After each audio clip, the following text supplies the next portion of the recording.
Baik, kita lanjutkan dengan gerak benda gerak lurus ya. Gerak lurus berubah beraturan. Kemarin sudah belajar gerak lurus beraturan. Di video ini kita belajar gerak lurus berubah beraturan. Apa sih gerak lurus berubah beraturan? Bedanya apa dengan yang gerak lurus beraturan? Kalau gerak lurus berubah beraturan, di sini ada kata-kata berubah ya, artinya akan ada perubahan kecepatan, ya kan? Benda bergerak dengan kecepatan tidak tetap. Jadi, kecepatannya bisa dipercepat, bisa diperlambat, ya. Kemudian grafiknya. Bisa dilihat ya, tadinya kuda ini berjalan lambat, kemudian semakin cepat gitu ya. Jadi, grafiknya bisa dilihat di sini, ini ada titik-titik ini ya. Semakin cepat dia bergerak, maka titik-titiknya akan semakin jarang. Semakin besar jaraknya dari satu titik ke titik yang lain. Kemudian grafiknya bisa dilihat di sini ya.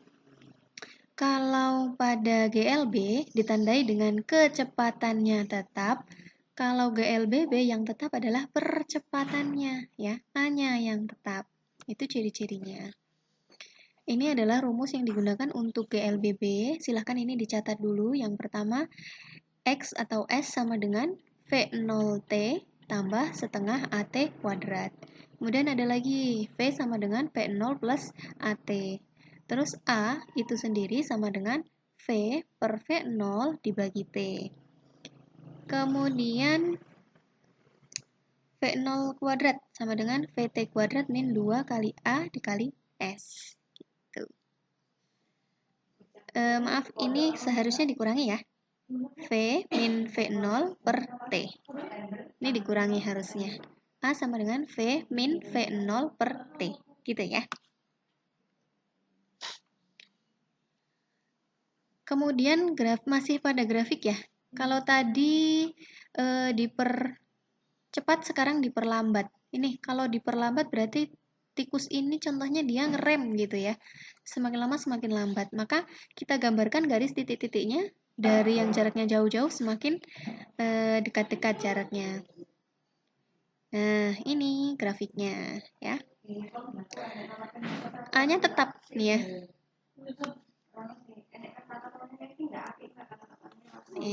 Rumusnya sama. Hanya kalau diperlambat, tadi kan kalau dipercepat dia plus ya. Kalau diperlambat dia min. Ini min. Tuh. Ini harusnya min, bukan bagi ya. Contohnya, seseorang mengendarai mobil dengan kecepatan awal 5 meter per sekon dan percepatan tetap 6 meter per sekon kuadrat. Tentukan jarak yang ditempuh setelah 4 sekon. Oke, diketahui apa? Kecepatan awal itu lambangnya adalah V0 ya. V0 sama dengan 5 meter per sekon. Kemudian percepatan itu lambangnya adalah A. A sama dengan 6 meter per sekon kuadrat. Yang ditanya apa? Jarak yang ditempuh setelah 4S. Jarak itu berarti kan S ya. Atau kita pakai X. S sama dengan berapa meter. Nah, sekarang kita lihat jawabannya. S sama dengan tadi rumusnya ya. V0T plus setengah AT kuadrat.